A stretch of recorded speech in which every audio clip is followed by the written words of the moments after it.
I'm Richard Saxton, my guest on the Business Channel, former Congressman Jack Kemp, former Secretary of HUD, and what, a newsletter writer now, is that right? Well, a newsletter and writing a book and giving some speeches, and got to do something to keep the wolf from the door.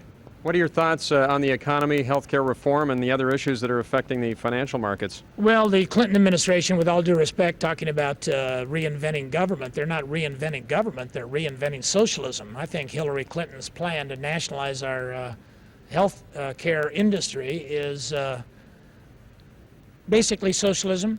Nationalizing health care is and bureaucratizing it will lead to rationing, shortages, and I think it's a big mistake. My hope is that we protect the poor by giving them vouchers for health insurance, and then allow people to have medical IRA accounts, medical savings accounts, and allow them to use pre-tax dollars to purchase health insurance. And then we need malpractice reform, tort reform, antitrust reform, but don't throw the baby out with the wash. We've got a great system. Don't destroy it, expand it, but don't destroy it. We have a lot of Americans getting ready to pay taxes under a new tax bill. Is this the tax bill that's going to help the economy? I don't see how raising taxes can help the economy. As my point in my speech was that when John F. Kennedy wanted to get America moving again in the early 1960s, he cut taxes. In fact, he cut them dramatically. When Ronald Reagan wanted to get the economy growing in the early 1980s, he cut tax rates. Bill Clinton has gone exactly opposite the historical, empirical evidence that you bring down the regulatory and tax burden in order to grow the economy. So I don't see how it can grow the economy. We've got a very fragile and anemic economy. And healthcare and all these mandates are making it worse, particularly on small business men and women. What do you see for interest rates? Well, I'm not an economist, so I don't want anybody, and I'm sure they wouldn't, to take my word for it. But I am rather bullish on interest rates. I believe that Alan Greenspan has done a good job, and I think the Clinton administration has basically kept their hands off of the Fed.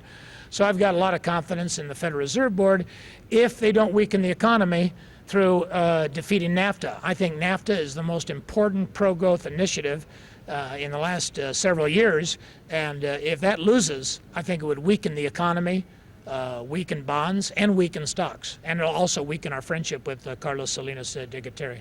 Speaking of that, do you have any views on foreign policy right now and developments in Somalia and other parts of the world that are being considered? I've got views on everything. How about those? Well, Jean Kirkpatrick put it best. She said that this administration is dissipating all the capital in foreign policy that had been built up over the years with Reagan and Bush. Somalia, Bosnia, and Haiti, thugs are pushing America away from a foreign policy of credibility and integrity. So as far as I'm concerned, I think we ought to get a new I'd like to see Colin Powell be Secretary of State. That would be my first choice. Quick promo for the newsletter. What are you writing about?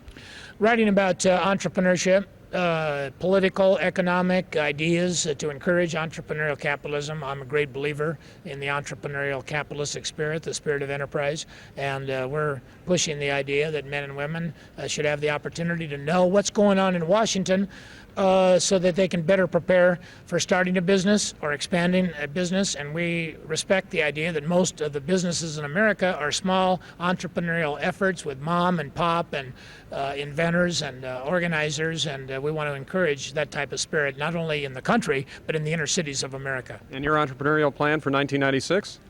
I'll announce it in '95. Terrific.